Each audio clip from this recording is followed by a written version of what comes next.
I'm Leigh Brown. This is Crazy Shit in Real Estate. And today you're going to get to meet a friend of mine named Jennifer Hammond. Now, if you happen to watch or listen to the show and you grew up with me, it's not that Jennifer Hammond, although I'm totally introducing the two of them because they're both high energy, delightful, positive, intelligent women. And that's going to happen. But this Jennifer Hammond is a 26-year realtor and an educator, and she's all bubbles and smarts. You're going to love this conversation. So I'll see you on the other side. Hello. Look at you in your pretty beach color. I decided the green. Look, we match each other. Matchy, green. Except yours is caffeine and coastal, and mine is it's too cold outside, and it should be this time of year. But even if I wore cold clothes, it's 5 degrees in my office because I can't get the air monitored right. Oh my gosh. How are you? I'm fantastic. I have enjoyed listening to so many of your podcasts and your YouTube episodes. Oh my gosh. And I just love the fact that you named it the crazy shit that happens in real estate because, oh my gosh, are there crazy shit? And nobody knows. I really think HGTV missed the market by going after the boring side of the business. And frankly, if I have my own show, actually wouldn't belong on A&E. They'd have to put it on Bravo, I think, to get any of it. You know what? We should actually talk about that. I have a new network. We're going to do a whole real estate network. And actually, we're looking for real estate shows. And again, I agree with you. I think they totally missed their mark on that. Oh no. And I just did a notification. I swear I just silenced all my notifications. What the heck is... It's not possible. What's that? It's not possible to silence them all. Oh my gosh. But it is funny because I've had talent holds from several different networks. They're like, we want you to do a show. And then they can't figure out what to do with me. And I'm like, just let me tweak my podcast and bring it to life. But apparently I'm not brand safe. That's what they said. Yeah, I understand. Yeah, I've been interviewed a couple times by HGTV and A&E, and we've come really close. And I'm always number 2. And it's always because of something. And I don't think I'm controversial. I don't think you are. But anyway, it's just edgy enough. I did one episode for an HGTV show, and my producer, every time he's like, you can't say that. I'm like, but it's true. He's like, you can't say that. Yeah. And I think I was making a comment about how when a neighborhood is revitalizing, often your first pioneers in that neighborhood are gay couples because they have vision and they have the income, and it turns a neighborhood around like so quickly. It's wild. And he's like, you can't say that. I'm like, but it's true. It's not derogatory. It's not ugly. It's just a fact of life. And he was like, you could make Bravo. We'll get you a show on Bravo. And then I never heard from him again. Yeah. And my episode was serious. It was what? Say it again. You cut out. And I did went straight to Amazon. It did not go. Oh, yeah. Well, like I said, the television network that we're working on, it will be one that's actually on the TVs as well. But once it gets all its funding, because we're doing all the funding right now, there'll be a place for you if you want it. So it probably will be another 6 months down the road. But if you're still interested. Tucker back your network. He's got time on his hands for a minute. He's probably got the money. Yeah. He's obviously willing to let people tell the truth. I mean, we should go for it. I agree. I mean, saying when the door opens, you should walk right through it. Yep. I agree. Oh my gosh. Okay, so I have to tell you as well, with your name being Jennifer Hammond, as long as this has been on my calendar, all I have thought about is my girlfriend that I grew up with, whose name was Jennifer Hammond. Now, that was her maiden name. And I guess Hammond is your married name? No, that's my maiden name. Yep. Okay, so she was like the perfect girl. She was tall, long blonde hair, athletic, smart, amazing, kind-hearted, delightful. Like, the complete package. And she was a year younger than me. So I keep seeing your name and I'm like, I love Jennifer. So your name That's amazing. is an amazing human. And she lives now outside of DC. And in fact, when her parents needed to downsize out of her childhood home, I went to the house and I'm like, I used to come here to spend the night, which was, and then her mom was in late stage dementia. She's since passed on, and her dad he's just delightful, but your name twin is a wonderful person. I'll have to figure out how to connect. I was going to say, if you ever would connect Yes, I would really love that. I would just be so much fun to, Life should be full of these little, oh, what was that movie? Serendipity. You remember that movie? Yes. Yes. The movie, the thing in the book. I like rom-com. That's who I am. I do too. I love a rom-com, like especially the 80s and the 90s. They have some of the best ones. I was just rewatching. Actually, I don't know. Did you ever watch speaking of the 90s, there was a really funny movie called Crazy People. Did you ever watch it? It is super funny. It's like this marketing executive. And just because of what we do in real estate, you probably would love watching it. It's totally, you got to remember it's in the 90s, but I just refound it and I downloaded it on Amazon because this marketing executive, he gets so upset. He gets put into an insane asylum. And then he's like, I don't understand marketing, why we just don't tell the truth. And his first thing, he's like, so Volvo cars, they're boxy, but good. He goes, where's a Jaguar? Certain of a hand job. That's funny. And you're like, and the whole thing, and then he gets a whole bunch of show. What's that? Movie or a TV show? No, movie. It's a movie. Yeah. Okay. Movie, go to Amazon and download it. It will make you like side hurt from laughing. Because again, we're in marketing all the time. I'm going to have to go find that. Now, is it something that's relatable enough for my engineer husband to watch? Because he's still mad at me for the last movie I picked out. And so I'm on probation at home. So I need to pick something really good so I can get off probation. It will, because it talks a lot about marketing cars. And I think men in general love, well, if he likes cars at all, he'll love it. Because the funny, like again, there's, it's a bunch of insane men who are trying to be marketing executives. And it's just laugh out loud, ridiculous, funny. If you just told the truth in marketing, what would it be like? Okay, I'm on it. Thank you so much. And I'd see another of having a podcast. I get a recommendation of something that means I don't have to just go watch reruns of The Office again, which is my favorite show, and I can watch it nonstop. But I have to watch. Oh my gosh! Yeah, I agree. We should probably start talking about real estate. Yeah. Tell my audience where you're located. Obviously, it's somewhere resorty or you want to be, and how long you've been in and around the real estate space, and just tell them a little more about you. Absolutely. So I am Jennifer Hammond, and another Jennifer Hammond for you. So I grew up, ironically, in Key West, Florida. So a little bitty island off of Miami. So people who know where it is, it's the southernmost tip of the United States. So I grew up with a very different viewpoint on the world because of Key West. And I really thought that was the way the world went. But then I ended up going to college. I went and I got a bachelor's degree and then a master's degree at the University of West Florida, which is Pensacola, which I got to tell you is nicknamed LA, Lower Alabama. And Lower Alabama it was very prejudiced. And it was the first time I'd ever stepped into a place where women were to be seen and not heard. Yeah. Like the two different angles, the furthest you could go, it was 17 hours to drive home for spring break. I was like, what did I think? Why did I think this? But it was a town that owned, the university had beachfront property. And I knew I wanted to be somewhere, where I could still see the water. And I wasn't sure I'd make it through, but I did a bachelor's and a master's degree. Now I thought I was going to change the world. And so I went into politics, and I actually went to Washington, D.C. to work for a congressman. I didn't make it 6 months. And then I just realized, nope, I'm not going to be able to make a difference here in people's lives. And I have to do something that matters. And so then I got into real estate. So that was 1997. So it's been a little over 26 years. I have been a licensed real estate agent, but also I have 10 beautiful years that I was on Sirius XM radio.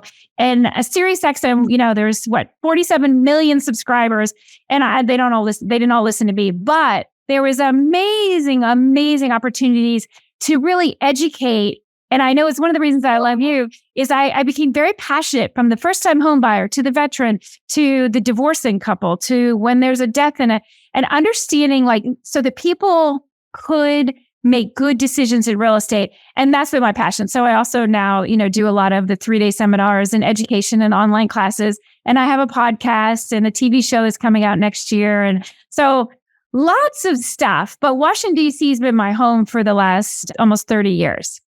And I just moved to Florida. So now I'm in Tampa, Florida area. I was going to say, so you're in DC with your Key West reminder and your key lime green on. Exactly. You've come home to the land of freedom down there in Florida.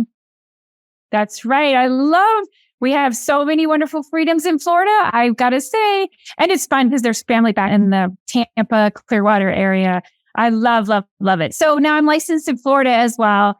And I love it. And the thing is that I found is interesting because I'm licensed in Virginia, DC, and Maryland. 3 different states. It's like having 3 different children, completely different laws. And then I got licensed in Florida and I was like, wow, I can't believe how different real estate can be. But of course, there's so many similarities too. But wow, it's different. It's funny you mentioned all those licenses because the first time I met a realtor from that area who called themselves the DMV agent, I was like, nobody wants to be at the DMV. What are you talking about? Because I was thinking Department of Motor Vehicles, not DC, Maryland, Virginia. But if you're going to be active up there, those areas intertwine before you even realize you've crossed a block, which is fascinating to me. So I have to ask. And go ahead. Well, I wanted to just say I just did a deal, which was amazing because sure enough, the person was selling in DC and purchasing in Maryland. And they're 2 different contracts. And they're things that are and she was a lawyer. And it's funny because she's like, I don't understand why in Maryland do you do it this way? And then in DC, you do it this way. And, I'm trying to you think about how you try to educate your clients. And then you're like, yeah, and now I have to educate you about the way the jurisdictions look at things very, very differently. And if you don't know that, you can make huge mistakes. So, well, your shorter answer to that was, lady, we do it this way so your people will have a job. Lots of lawyers stay employed in and around real estate. Oh my gosh. And whole boards of lawyers. Like I think about, there's a whole committee of lawyers in Maryland, a whole committee in Virginia, a whole committee in DC. I think we keep them employed. Well, and here's a tidbit. I don't know if you know, when COVID happened and everything shut down, nobody can go anywhere. And then they went, except for the real estate agents. The real estate agents are now the same as a frontline worker, the same as a doctor or a nurse. And I was like, what? Why are you doing that? And of course, in Washington, D.C., we don't have an industry other than real estate. Real estate is, they call it the hello and goodbye tax, that's 3%. And that is one of our biggest incomes. So if real estate if people can't buy and sell, guess what? But all income for the DC government. As realtors, when we were on the front lines of that political work to make sure realtors could work because we had clients trapped on moving vans. And I think that was something that the shutdown people were not thinking about when they just put the world to an end. We had buyers who were like, we're closing tomorrow, but now the courthouse is closed. What are we supposed to do? And sellers that are thinking the utilities are already cut off and our next deposit is in place. And they forgot all those moving pieces were not just cubicle workers who could turn an Excel spreadsheet on and off. So I was really grateful that we were allowed to get back to work. And frankly, they should get back. Yeah. That's too high. And we'll just add that out there that taxation is theft. But anyway, speaking of the intricacies around real estate. So now you've operated in multiple markets across multiple decades, across multiple platforms. So when you came in, because I got licensed in 98, so we came in at the end of the book era and then moved into the green screen era. And now we're in the smartphone era of being tethered to real estate. Whereas once upon a time, young realtors won't even believe us when we say this, but you could actually walk out of your office and nobody could find you. It's an amazing moment in life. And in our area of North Carolina, nobody showed houses on Sunday without really thinking about it on Saturday and making special arrangements because you had to go to the office and pick up a key, which is something still happens in some rural markets. And that's my least favorite memory of early real estate is going to freaking pick up keys. But anyway, so in all of those different experiences that you've had, what would you say has given you the mindset of an instructor as to where is the biggest room for improvement in the next phase of real estate? Because one thing about instructors, we have this opportunity, as you know, to listen to our classes. And somebody will always raise a hand and it's, well, let me jot that down and marinate on that, just kind of catch you off guard. So we have this wonderful opportunity to hear and see and think. So what's got you thinking about next steps in real estate right now? So similar to you, I started in 1997, and I remember having the contracts in the back of my trunk because you always wanted to make sure people had a copy. One for you, one for the one for the office. Oh, God forbid the carbon copy gross stuff when you're trying to make, well, here, let's do, and hand delivering them because we didn't have. And the reason I bring that up is as we look to the future, I just did a deal and she asked me, she said, I signed all this stuff, and I did it through all these electronic programs, DocuSign, all this different stuff. And she said, so is there, how am I going to get a copy of all that? And I started laughing and I was like, wow, because we're not sitting in front of somebody and making a copy and handing it to them when they send it digitally. And even though you've said it verbally to them numerous times, there's always a copy for you at DocuSign. I've realized that one of the things I think that as our future goes is that we're going to need more checklists that we actually go over with our client going, okay, so these are the things that you've agreed to. And I've talked about this recently. So I don't know if you ever know that book, What to Expect When Expecting. I remember that book and I hated it because it was full of lies. So that's why I was funny. I didn't read it, but I know a lot of people who did, and people who hated it, people who loved it. One chapter, and I'm like, this is a bunch of horse crap, and I threw it out because I was like, this is not my pregnancy. I was probably also not in the place where I needed somebody's advice. Well, and that's my point is I would love to see if we had checklists where we could really give somebody kind of a prediction of, okay, so you want to know where the documents are. Here's where you're going to get the documents. They're going to be documents. And also part of it, I would love to see in the future is really understanding. I know one thing that you're really good at is communicating your value to somebody. So them understanding, well, if this is digital and this is this and everything's so simple and we've got AI, why do I need a real estate agent? And I'm like, oh dear, wow. That means you don't really actually understand what a real estate agent does.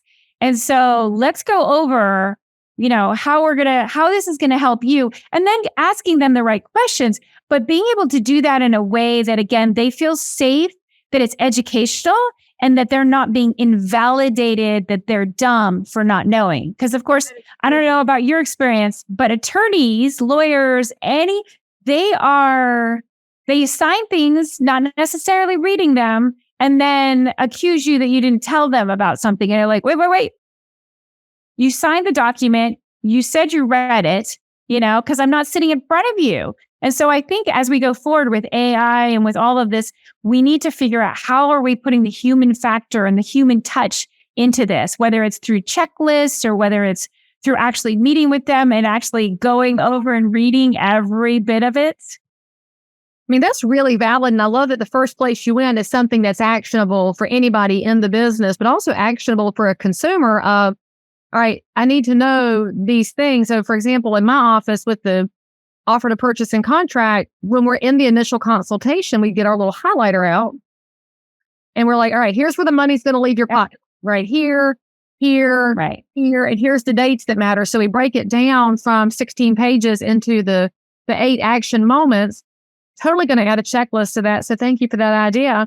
But then going back to this value, otherwise, they will have a question, where's my copy? And instead of asking their agent, they're just going to ask ChatGPT, which is really frightening because the only thing AI can spit back out is what it's been fed.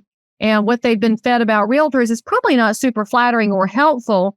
And especially when you think about that educated class that knows more than us. In fact, one of my dear friends in the business, he's known as one of the negative voices of real estate, Rob Hahn. He's hilarious. But he's a notorious ROB, and he made a comment last week or this week or whenever that as an Ivy Leaguer himself, he knows how realtors are perceived by that upper echelon. They look down their noses at us because we've chosen a less than career. But how much of that's on us for never saying, here's why you want us. That lawyer you helped going across 2 jurisdictions, there's definitely a place for technology. I'd say AI could have been helpful on a broad surface scale, but when it came to how in the world do we manage the logistics of all these things and what are the differences, that's a really personalized, competent, knowledgeable, professional approach that only a realtor can provide. So I love that there's probably a mix there, but we are going to see, I think, an outflow of agents who never figure out how to define for that person that's paying them what exactly they're doing with their time. And gosh, that DocuSign example is so perfect because I rail about this a lot. How many agents will load it up and send it, and then the client signs it. And then you're like, I was about to call you and walk you through it. No. Don't send it before you call them. Call them with a PDF and say, let's walk through this. Then I'm going to load it for signature. So we have to invest that time in that education, which could go on a checklist of call first, then send the DocuSign, and then go ahead and pull down the PDF and send it to them because they're probably not going to find it anyway. But and then you also, if I can intercede this part, is when you do that as well, because it's like I've said that I send a PDF and then I'm like, let's talk about it before you sign. And then so often that just goes, oh, no, it's fine. It's totally fine. But also when you first, that's why I mean about setting up expectations of what to expect when you're going to go through this and say, so what I'm going to do is we have this technology. It's super fun, the DocuSign that comes through. But the first thing we're going to do and set it up so that it is, I almost want to say you gamify it so that it is fun for them it's not like, oh gosh, I got a document and you're going to treat me like a 2-year-old going through it. Or especially like with, I say, attorneys who, again, they believe that they know more than I do. And of course, in many things they do. But in some things I might. No, this one, I know more about it. It's when you want to get a little spicy. Yeah, exactly. I want to say, but I bet this one you don't do as many times as I do it. And I kind of know what I know. And I want to share that knowledge with you. But it's interesting when people are willing to accept that. So in the check sheet is also giving them the expectation of, hey, I'd like to go over how this process is going to go. And here was the secret. Get their agreement that they're willing to have you go over it instead of just signing it blindly. So here's what I wrote down. You said share the knowledge. I love that phrase. So instead of educate you, walk you through, I want to share the knowledge. Stealing it. Second thing I'm stealing. Well done. Love it. So, talking about attorneys, one of my favorites, he's retired now. Hilarious. I was sitting in a closing with him. He was old when I got in the business. And so he might even have passed by now. And I wouldn't know because I take the local paper. I'll read it. I'll just be honest. But he was sitting in the closing and my client was asking a few questions, but mainly just cruising right through. And he looked over at Tom and he said, do people actually read this stuff? Because, the closing packet can be pretty intense with the deed of trust, the North Carolina deed of trust date. And then you got your lien waivers, you got everything else. And Tom looked at him and said, I can tell how much education you have by how much you read.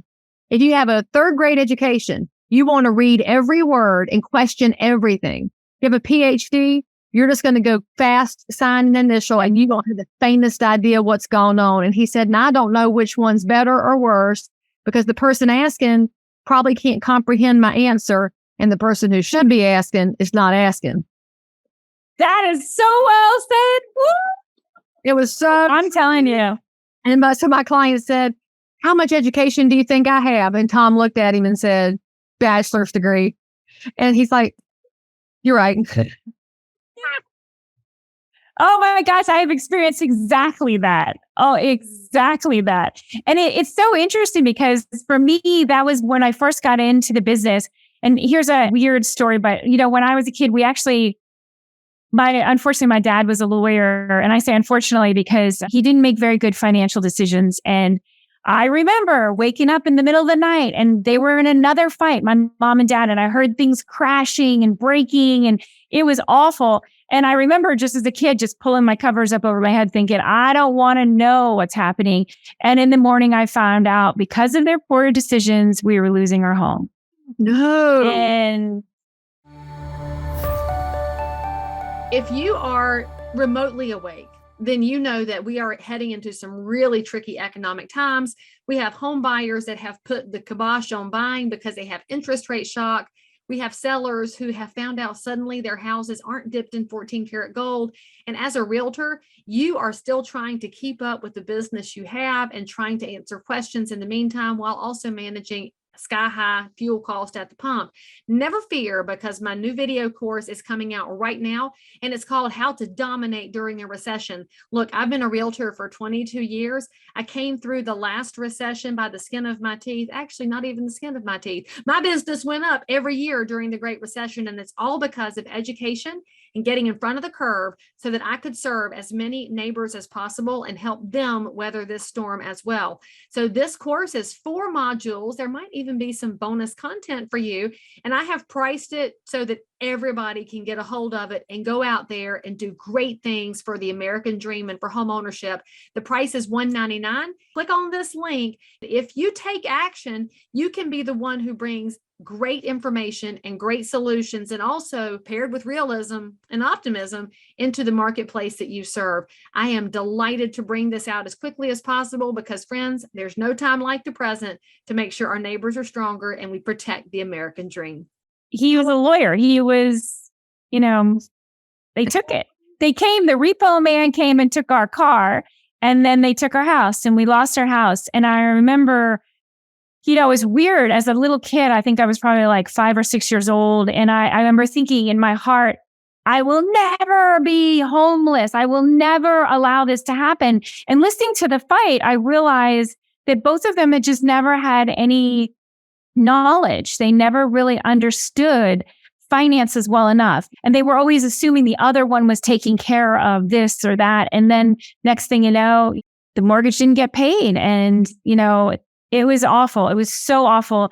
And I remember once after I finished my bachelor's and my master's, and I had worked on Capitol Hill, and I was like, I've been in Washington, D.C. Now what am I going to do with my life? And what I really thought was, what if I could help people never have the pain I had and never lose their house? If I gave them if I shared enough of my knowledge, if I helped them really understand how to make a good decision in real estate, not a decision of I'm keeping up with the Joneses, or I'm going to be the most expensive, or, whatever idea that they may have gotten, if I could help them enough to just provide them with the options so that they could look at them without confusion and feel empowered enough to make a good decision, that they wouldn't lose their home, after all these years. I love first-time home buyers. I love helping the person that will allow me to share my knowledge with them and hopefully help them make good decisions in real estate so they're never sitting, or their children are not hearing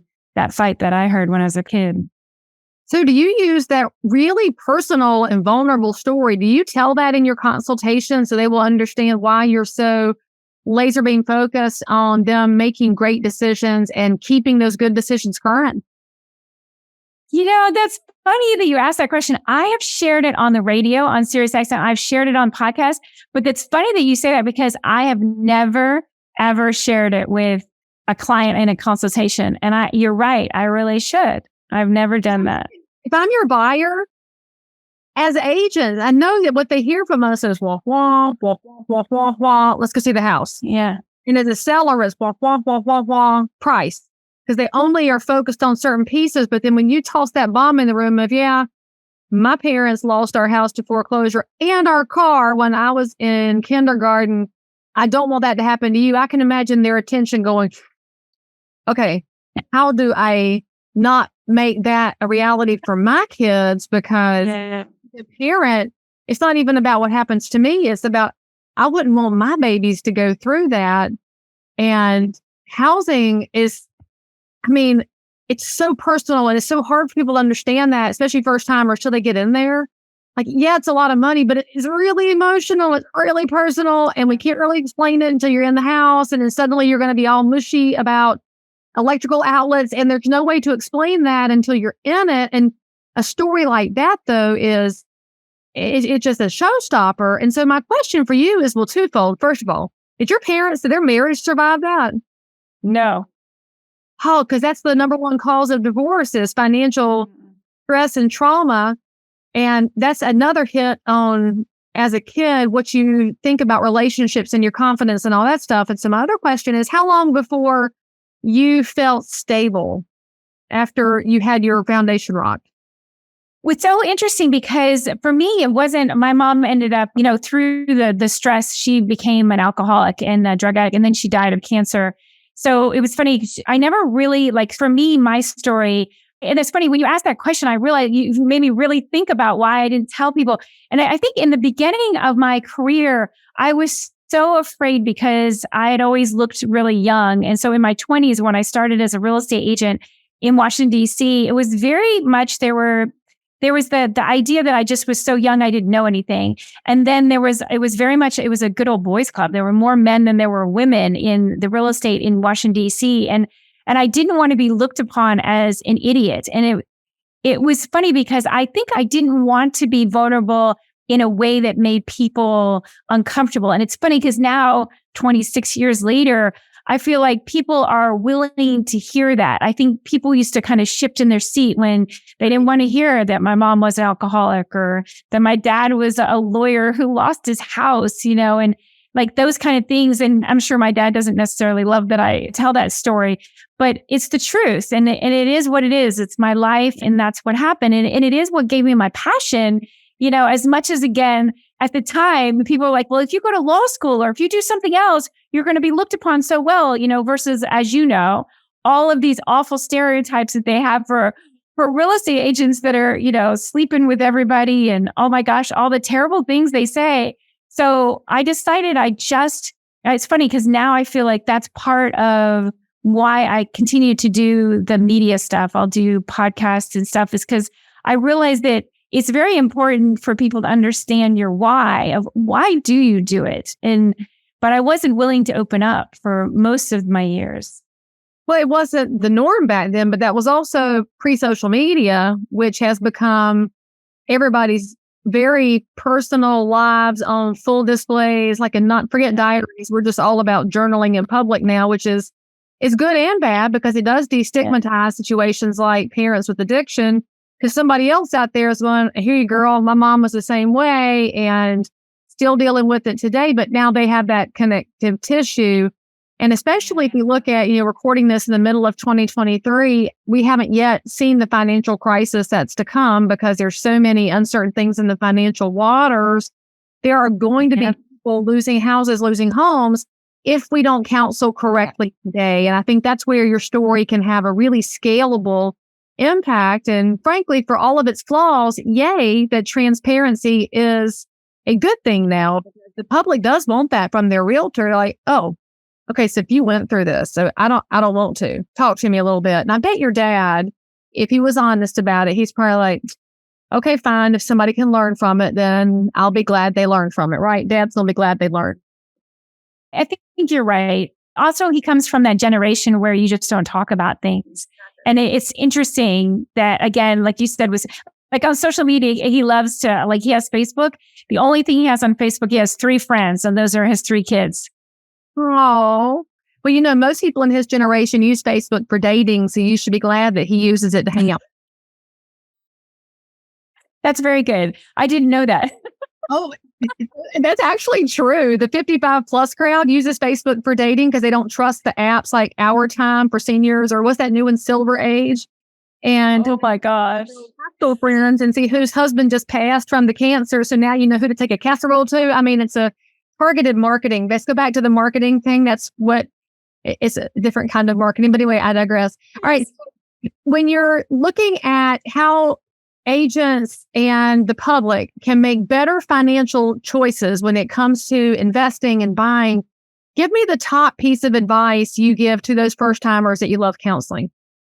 Well, the first timers, there's always buckets of money, and you should look for the buckets of money before you decide and before you get excited about a property. To me, one of the most important things, like when in Washington, D.C., one of the things that I got really well known for, and that my name just started getting spread all over the place, was because I found that there was a grant that people could get in Washington, D.C. for their down payment. And then there was a really special pocket of money for closing costs, which was what they call a silent second. And it was there, and they had to pay it off only when they went to sell the property, had to make no payments on it only when they went to sell the property. So now, if you don't have to come up with your down payment, you don't have to come up with your closing costs, okay, now we need you just to understand the type of loan that you would like as a first-time home buyer. So these 3 buckets, I call it the 3 buckets of money. What are they for you? Because like in Tampa, I just found out I have somebody who, she sent me her son, and her son, he's just got his first job.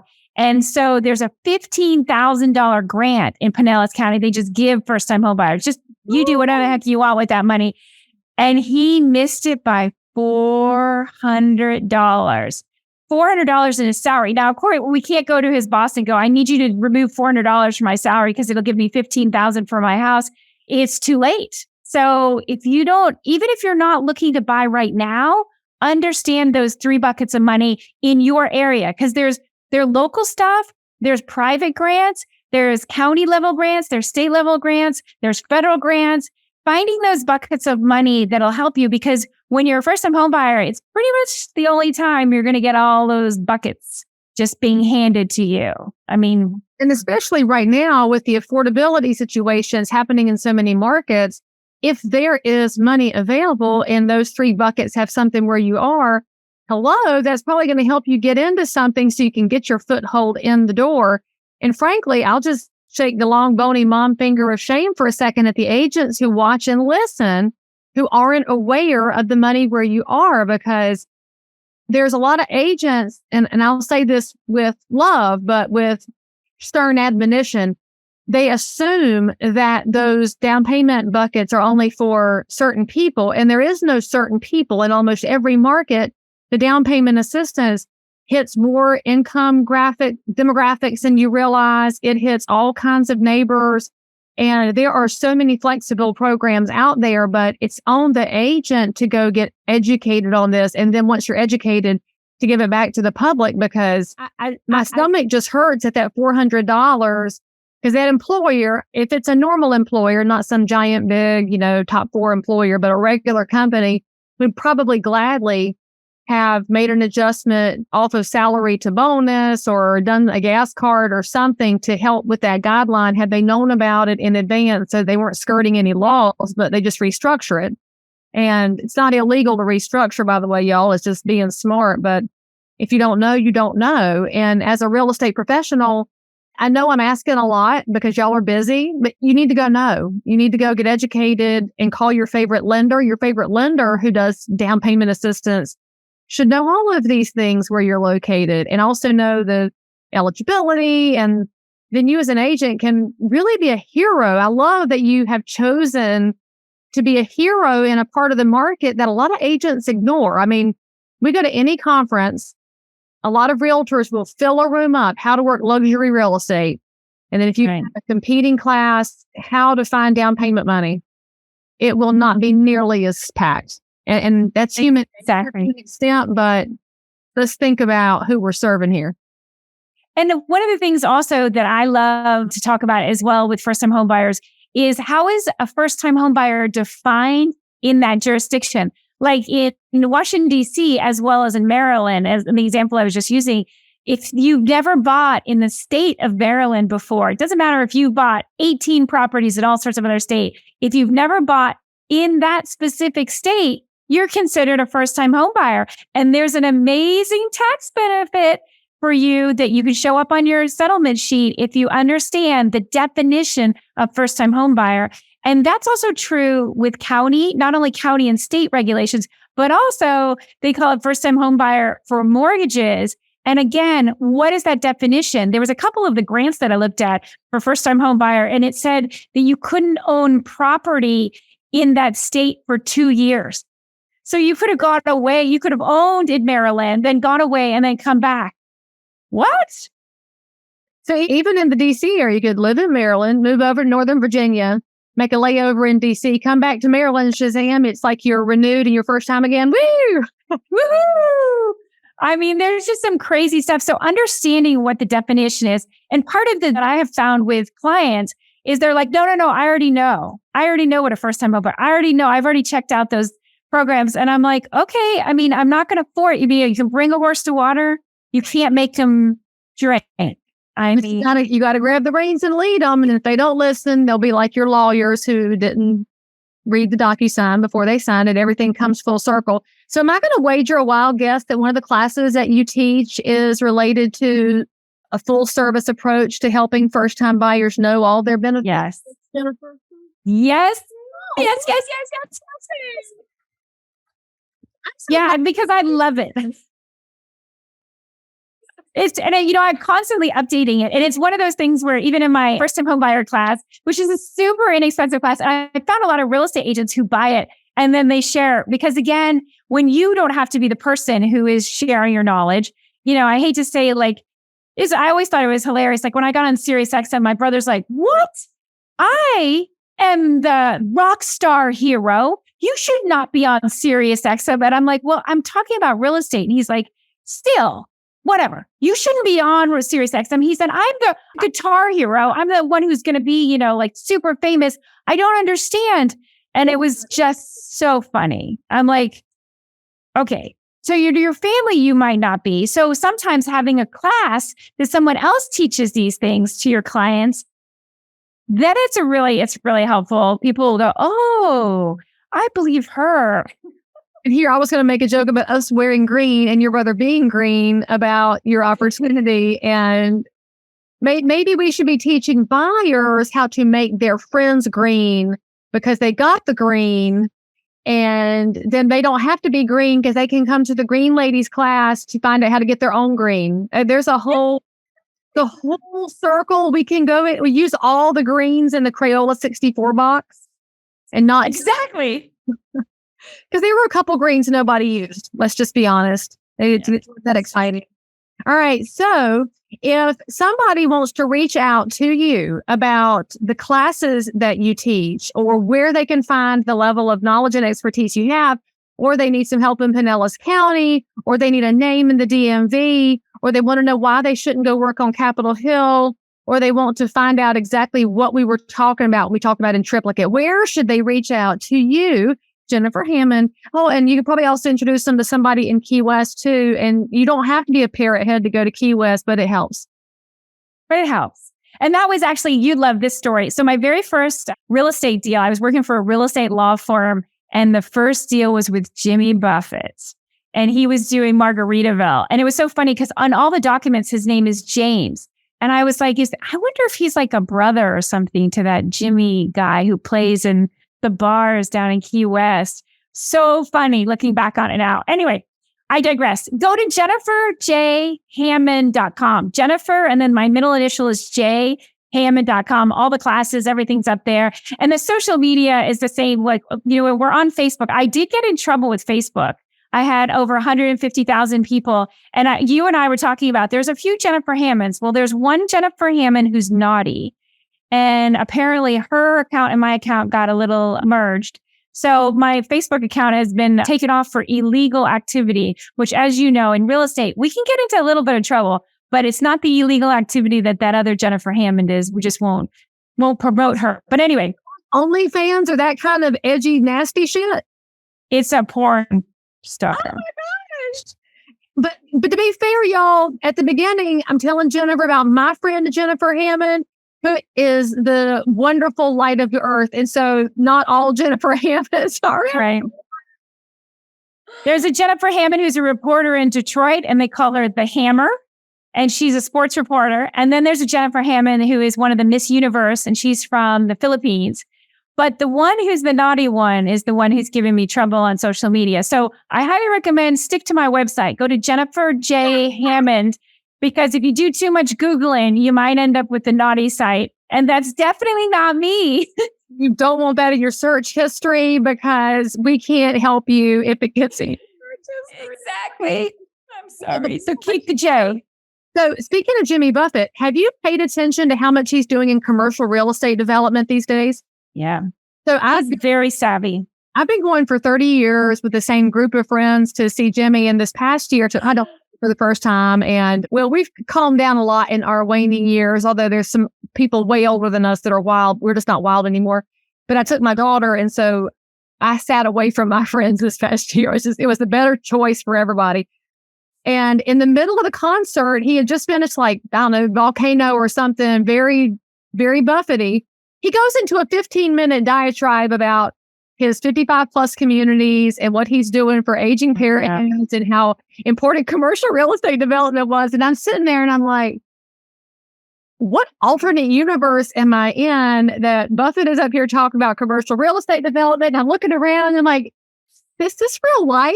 And it was. And the crowd was starting to get really antsy. So he finally went back and did another song. But I need to get him on the podcast, even though I've heard he's not the nicest person in the world. So maybe you can help hook that up since you're mysterious. I was going to say, I would really like to see you. I never thought about interviewing him.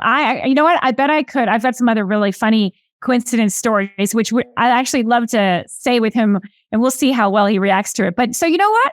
I think that is our thing. I'm going to find him because I'd like to get him on my show, but I want to get him on your show. I see the two green girls. We need to do I'll go after we need to talk about real estate, and you can go after James and Margaritaville and Key West connections. I want to see if he remembers that deal and know that I worked at that law firm, and if he remembers that law firm. And that was the day where, again, things were all paper. We've got to remember, this is before the internet, before cell phones. And so I had to walk down to the courthouse to file a bunch of the paperwork for Jimmy Buffett. Anyway, never forget it. So that's our goal. Next time is hanging out with Jimmy Buffett. And if there's any reason y'all need to subscribe to the podcast, it's because you don't know when crazy shit's going to wind up having the king of the parrots on here. And you're going to have to go follow and subscribe to Jennifer because he is probably going to show up over there first because obviously that's how things should work. But obviously say something nice about Jennifer in the comments. All of her contact information and links are in the show notes for this episode. And thank you so much for coming on and hanging out with me today. I have enjoyed it so much.